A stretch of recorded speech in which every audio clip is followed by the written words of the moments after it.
finds their way to their seat or wherever they want to stand or lay or whatever, we're going to get this party started. Nice shirt. Woo! Dewey! My name is Danielle Anjo. I am one of the hosts of the day. We have some of our others here that are going to talk. So we'll get this going. So, Jessica, did you want to come say something?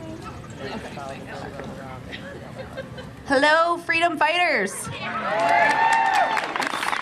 Thank you very much for being here. And just to think that this all came together in just 3 weeks. So I really want to put that out there, what we can build from this and what needs to be built from this, and the action we are about to take. So thank you very much for being here. Thank you to my admins who have been working tirelessly and relentlessly alongside me. Thank you to the speakers and everybody who has provided resources and donated time to make this event possible. And I have to say thank you to my husband, Mike Hamlin. He can't be here today, but his support for me to do this has been just amazing. And thank you to my children, Madison and Ethan, for being the reason that I stood up and that I'm ready to start fighting, defending, and protecting our children. God bless you. God bless our children. God bless this movement. And God bless our beautiful state of Michigan. Thank you.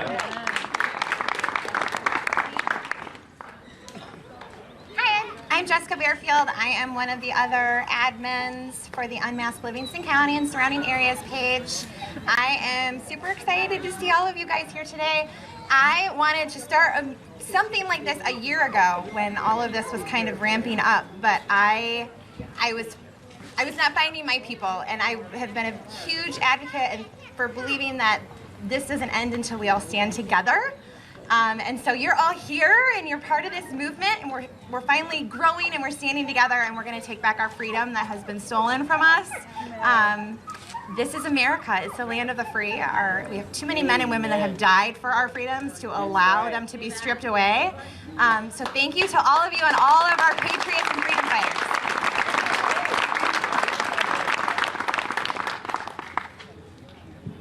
Hello, everyone. My name is Teresa Young. I am part of our admin team on Unmask Michigan and Livingston County. Thank you so much for being here today. I just want to thank, one, my amazing husband, Chris, who has stood by me and supported me along this journey, and my beautiful daughters, who I am here fighting for today as well. And I want to just tell you a little quick story, and I won't take too much time, but I want to tell you because I think it's important. I'm here for several reasons, but there's one big reason. I spent the first 8 years of my adult life enlisted in the United States Marine Corps active duty.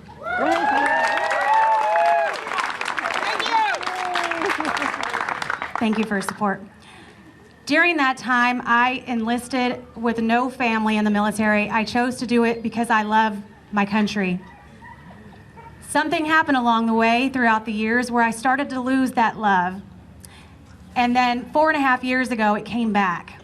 I think you all know why. Then I got sad again in the last year.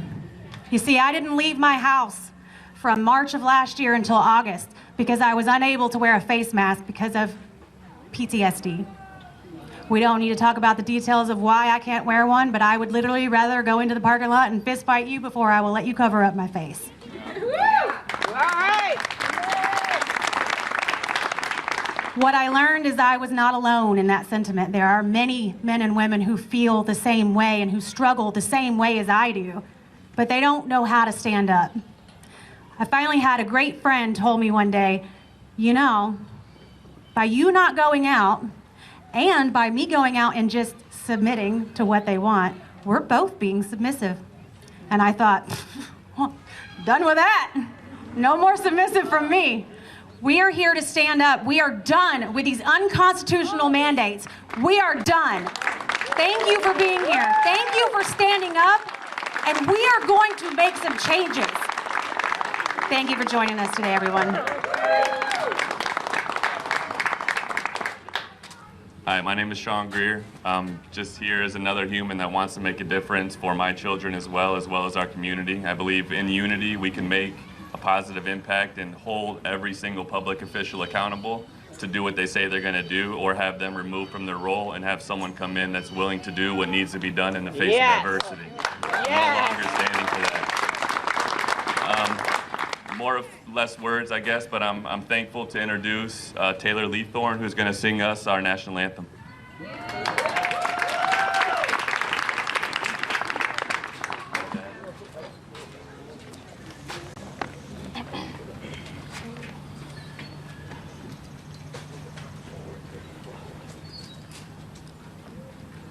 Oh, say, can you see by the dawn's early light what so proudly we held at the twilight's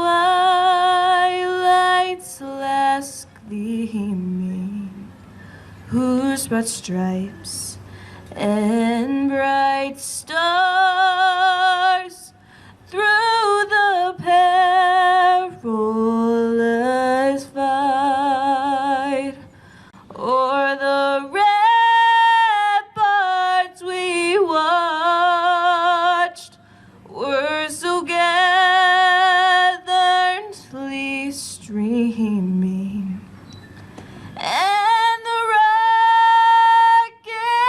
regular, the bombs bursting in air, gave proof through the night that our flag was still there. Oh, say, does that star-spangled banner yet wave o'er the land of the free and the home of the brave? Thank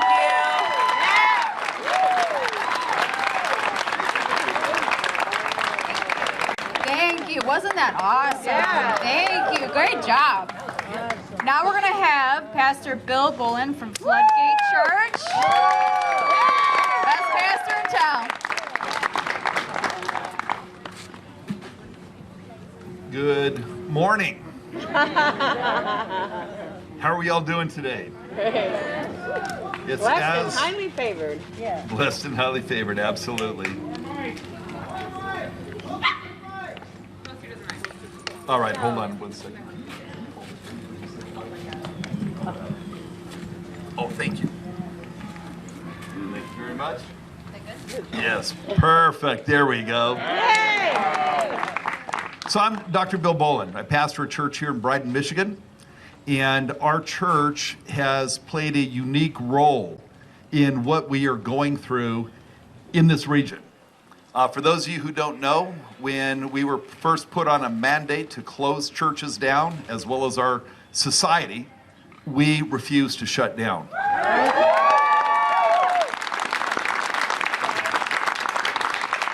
We never, ever skipped a single Sunday service at our fellowship.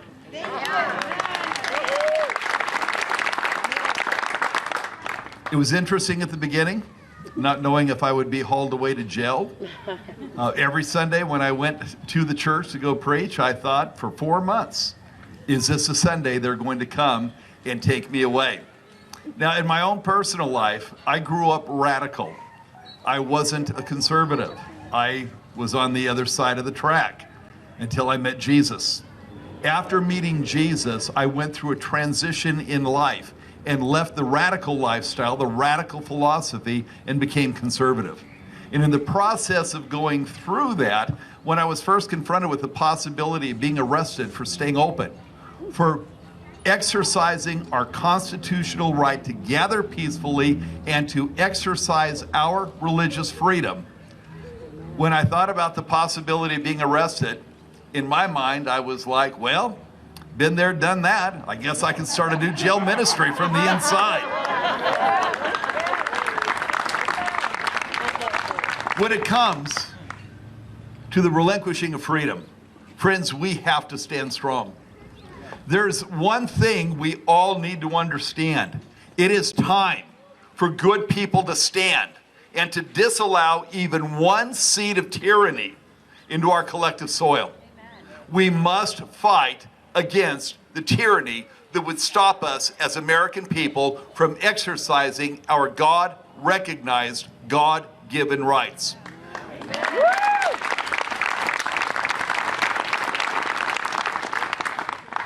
When I think back over the years and I've watched all the different things transpire in our nation, right now, with their desire to mask us, I remember back in the 1970s when there was a movement to burn certain pieces of clothing. We might want to revive that, but rather than burning bras, burn masks.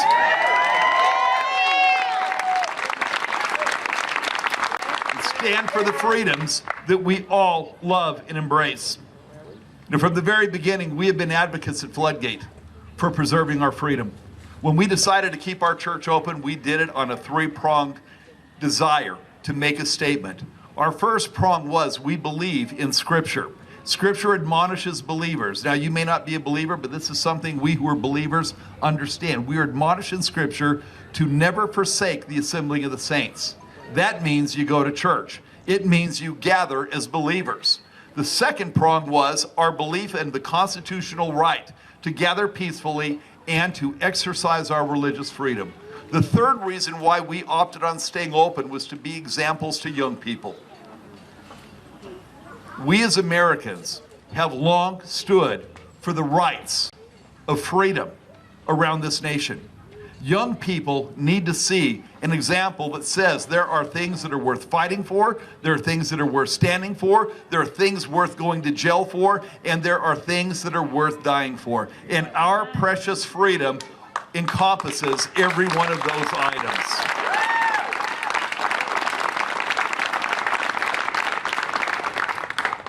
Right now we're in Livingston County. In our county, you have a 0.001% chance of dying of COVID. You have a 0.005% chance of contracting COVID-19. What that tells me is that unless you live in a home for the elderly, where our governor ordered recovering COVID patients to reside while still contagious, your chance of dying from COVID are slim to none. But if you are in the bracket of greatest exposure and greatest probability of having something like COVID kill you, where you're a senior citizen living in a confined area, you have a high probability. Is in all the states where they have allowed COVID-infected patients to be placed in rest homes, there's only one that still has the mandate in place, and that's Michigan. Our Governor Detmer, we don't know the exact numbers, but we speculate, because they will not release the data, we speculate at least 4,000 Michigan citizens have died because of the inclusion of COVID-infected patients into nursing homes. Kick her out. Yes. Get her out. I'm going to use a different term. Lock her up. Lock her up.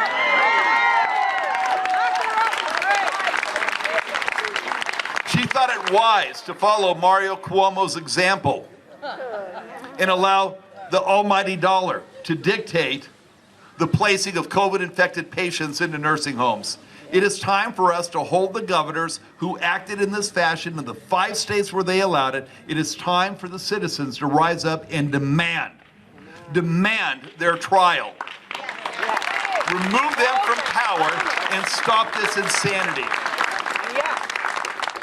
Yesterday in the state of California, as we all know, there's been an ongoing battle in California over having churches open. The Supreme Court ruled yesterday that California churches have the freedom to meet without restriction. Governor Gavin Newsom's overreach has been nullified by our Supreme Court.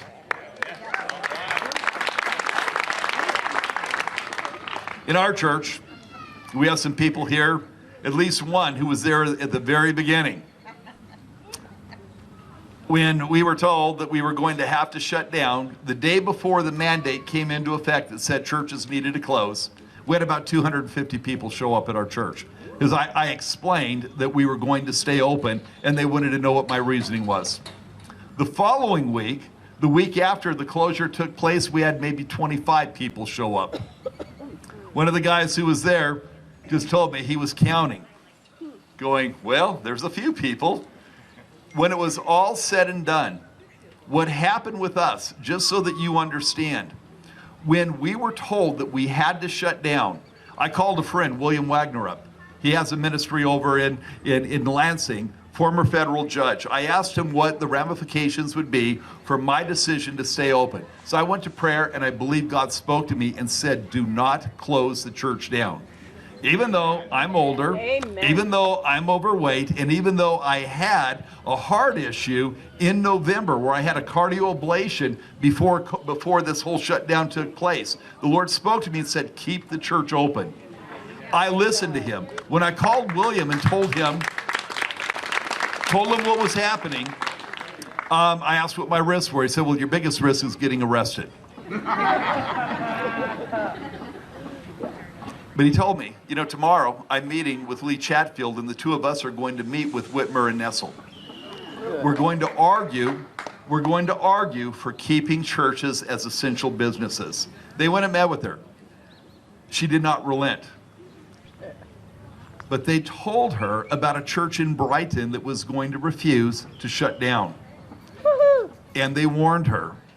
And they said, if you go after that church and that pastor, we will file immediate injunctions, we will sue every agency and every person possible, and we will take the fight to the Supreme Court, and you will be the test case for the entire United States, and you will lose.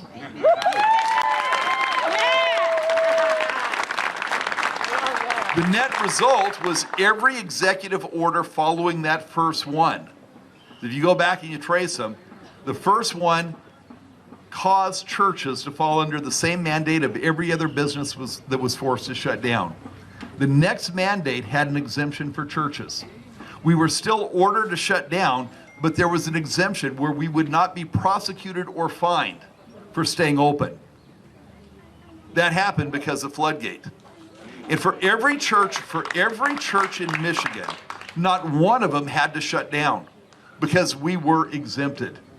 We need to call upon the clergy, upon the good people of this state to rise up with one voice and say, we will not allow these atrocities. We will not allow these violations of our rights to continue. It is time to stop the madness. It is time for the people of Michigan to rise up and let our voice be heard and say, we will not submit to the tyranny of a government overreach, and we, the people, will allow our voice and only our voice to be heard, because we are the ones who control our government, not government officials.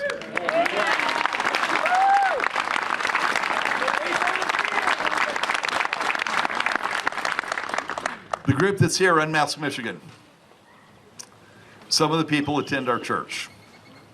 They told me that there was going to be a county commission meeting in which they were going to discuss the extension. You did well, by the way. Well, thank you very much. They told me that there was going to be a discussion about extending the emergency order. I called in, spoke my piece, told them I was in absolute opposition to their desire. They voted 5-4 to extend it. Thanks to you people and all of your voices standing up and being heard, they had an emergency meeting the following Monday, and I opened my big fat trap again. Good for you. And I told them that, you know, if this had been a year ago, and I said, you know, I represent 150 people at a church, they probably wouldn't have listened to me. But because of our staying open, what has happened at FloodGate is we went from 150 average attendance to 1,500 on weekends.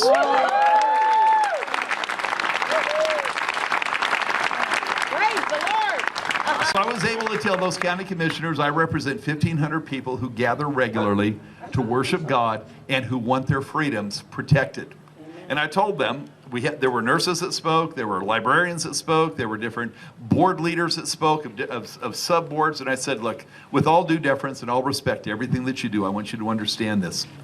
Libraries need to be opened.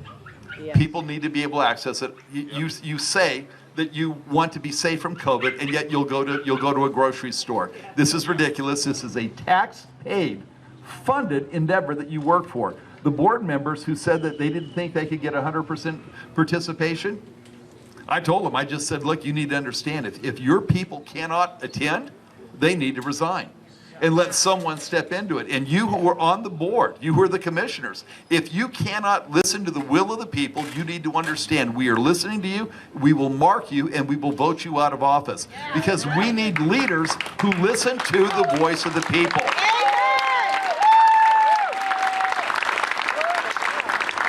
If I remember, it's by the people, for the people. Yes. That is what America is. Continue to let your voice be heard. Do not let the strong foot of tyranny step on your neck. God bless you, friends.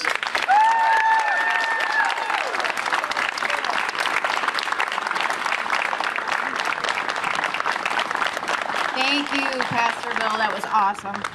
And thank you for staying open, honestly. I just wanted to say something real quick before I brought the next person on. I saw some sisters that showed up. They're in attendance today. Thank you for showing up, sisters. It's good to see you again. The next person I want to have come up is Rachel Weaver, and she is one of the organizers of Guardians of Freedom Michigan. And they are definitely a take action group, so I just wanted to bring her up to share.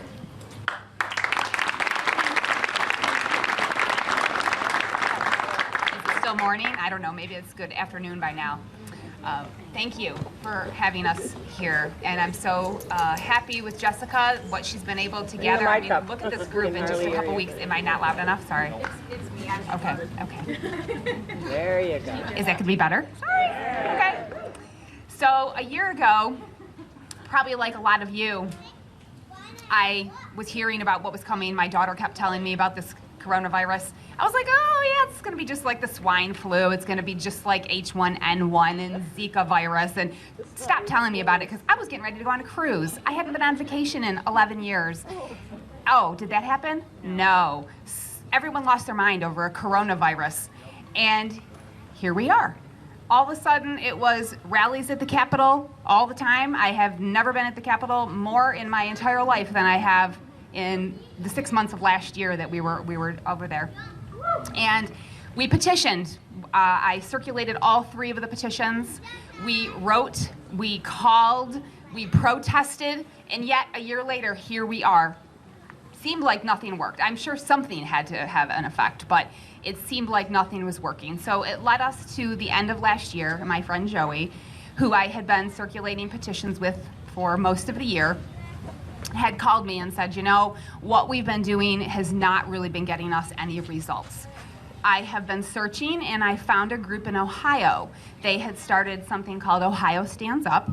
They were filing a federal lawsuit, and they were going to attack the state of emergency, get rid of the whole thing, just take that animal down, and we won't even have to worry about mask mandates. We won't have to worry about the shot and the shutdowns and the lockdowns, because if they have no state of emergency, which there is no state of emergency, they will have no authority to do what they're doing. And we know they don't have the authority anyway, but everyone that was going to court, or a lot of the courts, were saying, oh, well, it's our constitutional rights. And it is. Our constitutional rights have been violated for a year. Probably longer, but definitely for a year. And that is fact. But the courts were ruling, well, it's a pandemic, and okay, they can trample on your rights because, you know, everyone's going to die here, and bodies are going to be in all the ditches. Well, that didn't happen. So when Joey found that group, she called me, and I said, absolutely, we need to do something else, because obviously there's lots of things we can do, and we can still do petitions, and we still should write, and obviously this group here in Livingston County is getting it done. So we can look at their example and definitely take on what they're doing, because they're getting tangible results with that too. But what we want to do is we want to file the federal lawsuit following Ohio and New Mexico and Maine. They have all filed their lawsuits already, and Ohio is actually in discovery, so that's going along. They have no evidence. They're not producing anything, so we're waiting for that great governor. They also have filed against Governor DeWine personally, so that can be done here. We need to be able to do that because they need to be held accountable for what they've done to the people in the states. And we have a table. You can sign up with your email, and we will contact you. We will give you the information. We have weekly meetings, and we are trying to unite the different groups. So we have liaisons between the 2A movement, for example, Michigan for Vaccine Choice, exactly, yes. Because anything that has to do with liberty, that's what we want to focus on. It doesn't matter what type of liberty it is, whether it's health freedom or our Second Amendment rights. We want to be able to get all of those people together that want their liberties, whatever it may be. So we have liaisons to different groups. We have weekly meetings. And I think that's about it. So thank you. Thank you for listening. And the next speaker that's coming up is going to be Mike Detmer, and he is running again for office here.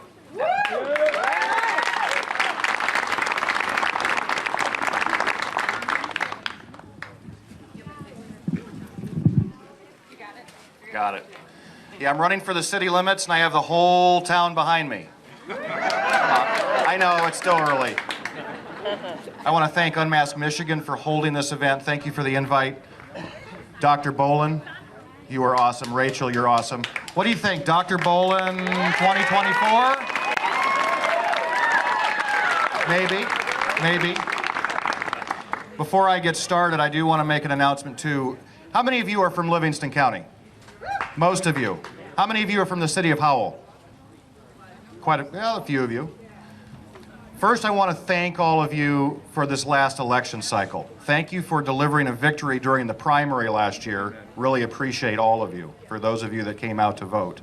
We missed it overall by this much. We won Livingston County. We missed it in the absentee vote in Oakland County. I am running for U.S. Congress to take out Alyssa Slotkin this time. And we're not going to fail. We won't fail. Now, for those of you who follow me and understand I'm a firebrand, those of you who subscribe to my brand of fire, I also want to tell you about somebody else who just decided with a little bit of encouragement to run for Howell City Council, my wife Kristen, and she's right over here today. If you think I'm a firebrand, you have no idea. Total constitutional patriot. So if you live in the city, please find her. She's got the little shirt right there. She's got the shades on. There she is. Please sign her petition. She needs to get some signatures to get on the ballot. And our time frame, April 20th is the deadline, so she's got to get this done. When we were driving in this morning, I saw a little sign out at the entrance that says, "Don't feed the wildlife," and it reminded me of a little story. I don't tell stories, but would you suffer me a story today? Sure, go for it. Okay. Many years ago, there were a group of men. These were brave men. They were wise. They made great sacrifices. They were righteous. And the king recognized this. So he rewarded this group of men with this immense flock of sheep. Now, these weren't just any sheep. These sheep were almost perfect in every way. These sheep represented for these men wealth. It represented for them to be able to exist. It took care of their basic needs, but each one of those sheep also represented each of their rights given by the king. I'm going to give you a guess who that king is. They knew that they had to protect this flock because there were wolves out and about that would want to devour those sheep. So, and the king also knew this, and the king awarded to those men each a mighty sword. This was a sharp sword, but they were then tasked to defend this flock because they could pass this flock on to their children. It would be inheritance. This flock meant everything. And so for a time, they defended the flock from the wolves. The wolves would come, and they would defend it, and they would slay those wolves. But over time, those shepherds decided, you know what, we need some help. So from amongst their ranks, they put up great warriors that were as ferocious as sheepdogs. So for the sake of my silly story, we're going to call those warriors sheepdogs. And those sheepdogs were tasked with making sure that the shepherds were alerted any time the wolves would arrive. And the shepherds would go out with their mighty swords and slay those wolves. And for a time, that flock was protected. But as years passed, the shepherds got a little bit complacent. The sheepdogs were doing great. They were keeping the wolves at bay. Every so often, a wolf would come in and take a sheep. But it was of no consequence because it was just one and the flock was great. But as many years passed and that flock was then given to the next generation of shepherds, those shepherds were really relying on those sheepdogs. And the sheepdogs were doing their job, but occasionally a sheep would get picked off. And those wolves were becoming more cunning. The wolves decided that they would have an easier time to pick off the sheep if they would cloak themselves like a sheepdog. And so they did. And so as time passed, more and more sheep began to disappear. And this started to be concerning to the shepherds, but the sheepdogs were still doing their thing and there were still plenty of sheep. Years passed and the next generation of shepherds came about. And mind you, the shepherds hadn't really picked up their sword much because the sheepdogs were doing the job. But the wolves became more and more cunning. Their hunger for the sheep became ravenous. And so as more and more time passed, the wolves were picking off the sheep. More wolves became cloaked to disguise themselves as sheepdogs, but they even started to convince some of the sheepdogs to join them and become more like a wolf and share in the bounty of the sheep. More and more time passed and the flock of sheep began to dwindle and the shepherds became even more concerned. But the wolves were cunning and the wolves said, you know what? We're going to let bears and serpents and even a dragon into the midst. But the bears and the serpents and the dragons didn't want the sheep. They wanted the shepherds. And so the shepherds were fearful. But the wolves were cunning and they said, you know what, shepherds, don't fear us. We'll do a better job protecting your sheep. They even convinced some of the shepherds to relinquish their portion of the sheep, lest the dragon came and eat them. Folks, that's where we're at today.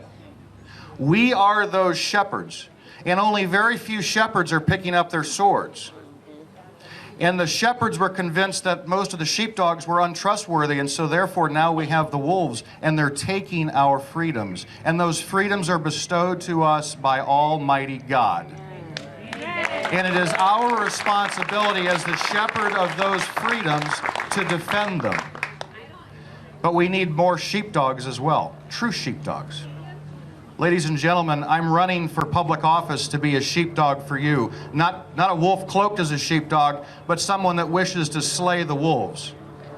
That's what we have to have, and we've got to have more of them. Because that's what we face. Over the last year, how many people across, not just Michigan, but across this country, through fear, were convinced it was okay to give up their rights for the illusion of freedom. The masks just exemplify that. Stay home. Don't go to church. Don't gather. And by all means, if you're a 2A member or somebody that owns guns, don't assemble. Don't assemble. You're terrorists, remember? That's what the wolves are telling the shepherds. We have to stop this. It's a continual fight.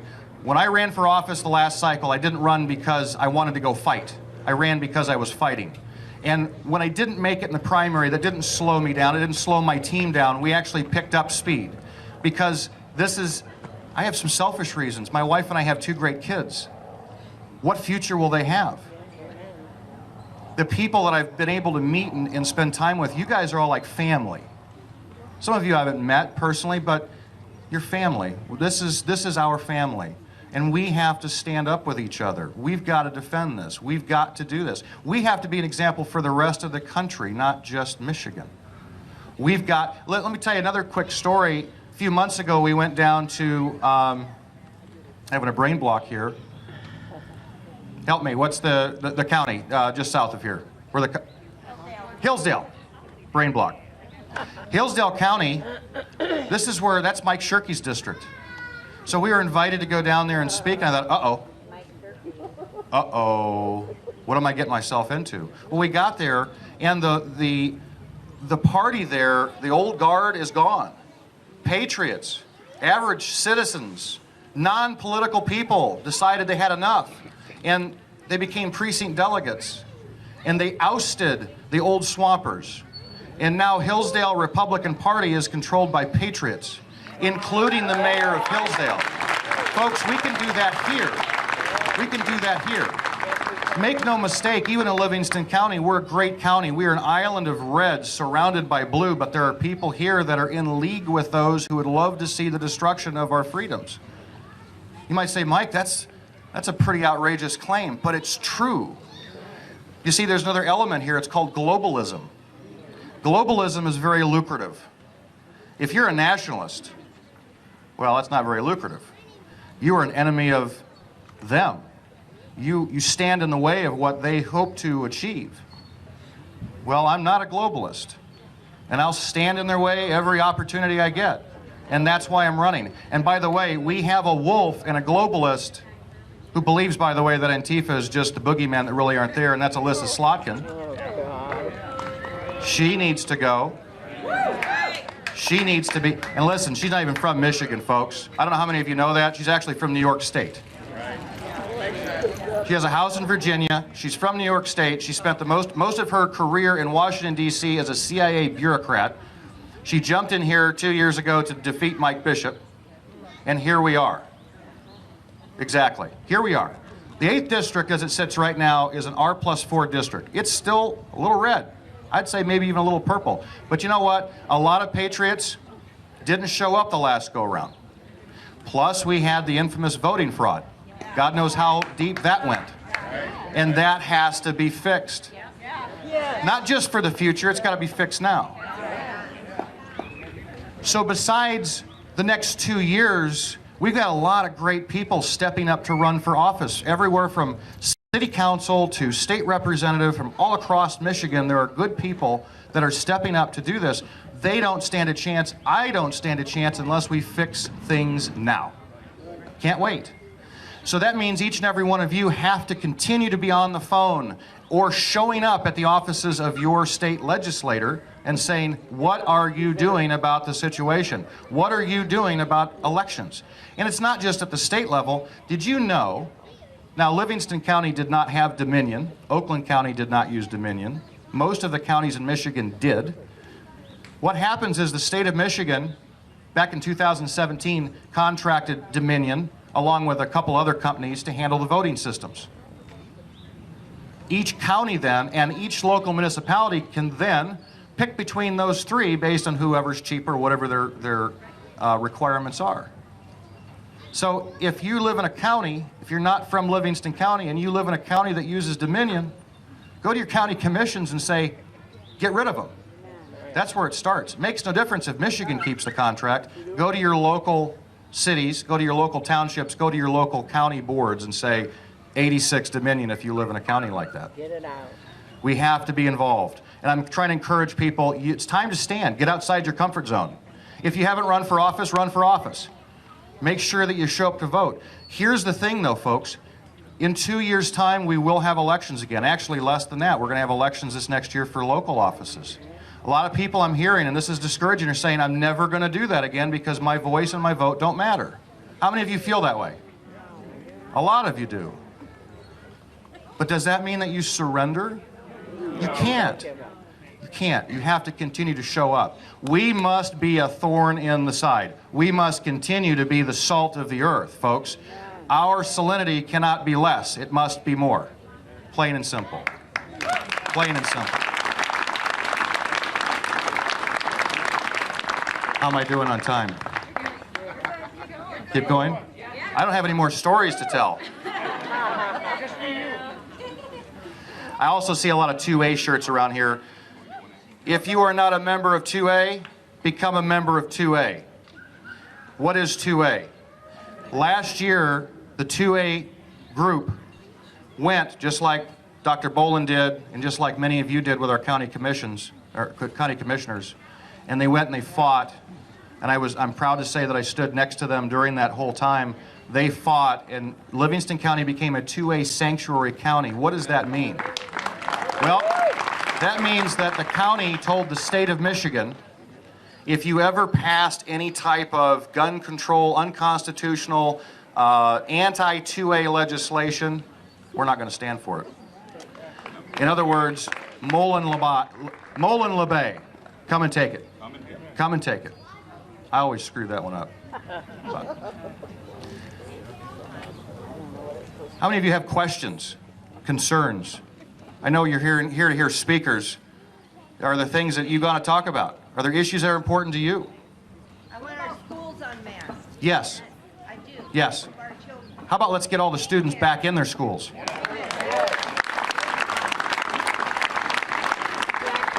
It's time to start living in faith, not in fear. We have a daughter that's in high school, and she's been a straight A student, smart kid, and she's struggling. She's struggling. She's doing the online homeschool stuff, and it's tough, plus their activities. I have some friends that have kids in school in Ingham County, and the kids are in sports. A couple of them are seniors. Get this one, folks.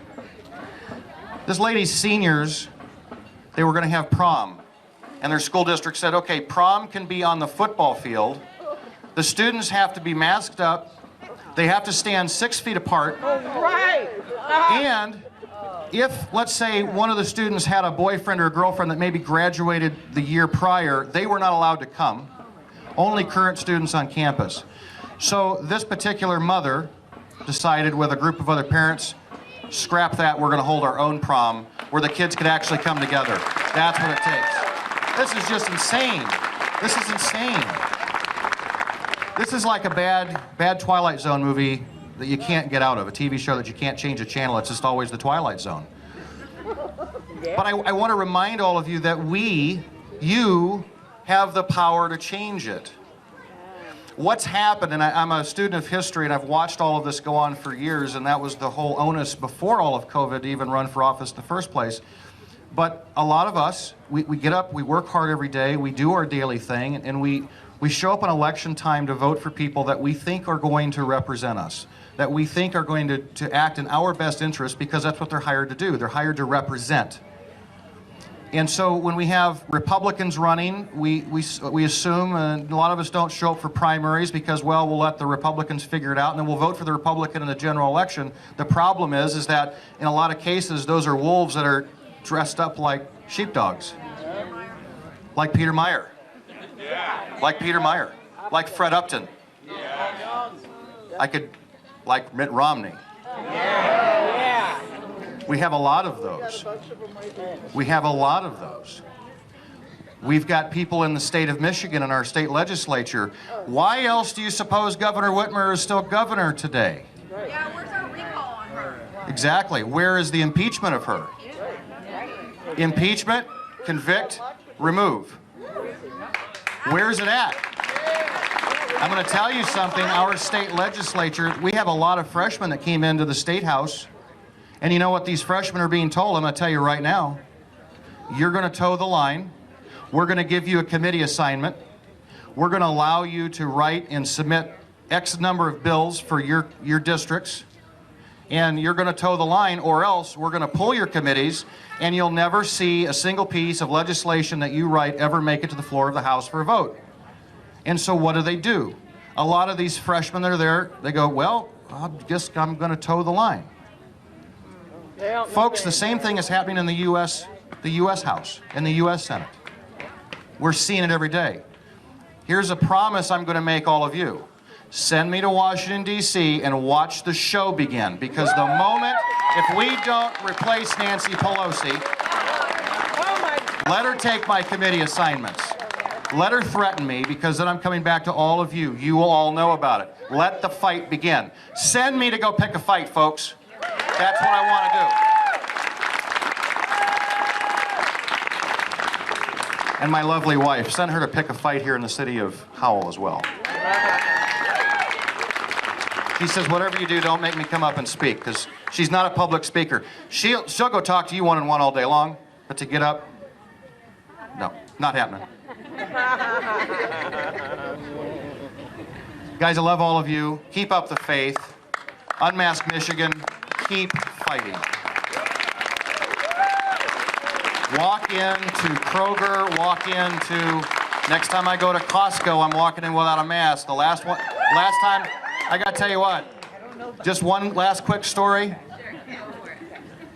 Walked into Costco a few weeks ago. My wife says they have a mask policy, we can't go in. We had to go in for something specific, otherwise we wouldn't have gone in. She says you have to wear a mask. So I pulled out my Trump mask and walked in. Guess who the one, now, there were all kinds of people in Costco, and some of them had the masks down over their chins, and then some of the employees had the shield up that doesn't stop anything. I know. Right? Some of the employees were walking around, they didn't have the masks on right. I got my Trump mask on. Well, I let that Trump mask slip below my nose accidentally on purpose. Guess who the one person in the entire store that they came up to give a hard time to? And this is in Brighton, folks. This is in Brighton. So there was a little bit of a scene caused there, needless to say. When I walked out, there were lots of photos of all the employees and all. And there's a lot of good people that work at Costco, don't get me wrong. They have to do it because it's their job, and it is a private business. So they have that right to do it. And that's one thing too. Private businesses, folks, they have the right to set whatever policy they want. If a private business says, we're not going to let our employees work here without wearing a mask, fine. If a private business says, we're not going to let you come in and shop in our store without wearing a mask, that's up to them. It's also up to you to say, no thanks, we'll go down the street to the next one. Because what's happening is that the government and Biden and Fauci are counting on businesses to become the police for their policies. And there's a lot of big businesses out there that are doing just that. So we've got to take a stand against it. That's one more thing. Unfortunately, that's the fight we're in, and now is not the time to back down. We've got to hit it. We've got to hit it hard. Love all of you. Thank you for coming out. Beautiful spring day. And afterwards, guys, if you have any questions, holler at me. And please get some signatures from my bride. She needs to get on there so she'll go pick a fight before I do. Love all of you. Thank you, Mike Detmer. That was great. So there's something I wanted to bring up to the crowd while I have the mic. Oh, okay. Oh, who's there? Good. The Trump Bridge? All right. Woo! He's making his rounds, guys. That's awesome. Love it, I love it. We weren't sure if he was going to show, but he did. That's great. Something I wanted to say to you guys, because I get a lot of messages, me and the other admins, we get a lot of messages about what can we do, what can we do? We feel like sitting ducks. So Unmask Livingston, our group, this Monday is going to be the Howell School Board meeting. And we are going to show up there in numbers. We've got a lot of people going already. And we're sick of these kids being masked up in school, because the likelihood of a child dying from COVID is like zero, especially in our county. The numbers are low. So we're tired of it, and some of these kids are getting bullied by teachers even. I heard a story the other day where it was a girl took down her mask to get a drink of water. Well, the teacher thought it was too long, and she said to her, and this girl's in elementary school, by the way, she said to her, "You're endangering your friends and being selfish by keeping your mask down that long." An elementary student. And so we're tired of it, and we're not going to stand for it anymore. My children are at home with me, but I'm here to fight for your children too. And I think anyone, even if you're not a parent, even if you don't have a school-age child, you can still show up because you know that it's wrong. So we welcome you to our group. Find our group on Facebook. We have the event that you can sign up for. You can just show up. That's fine too. We would like to see other people there, because the more numbers there are, the more they will listen.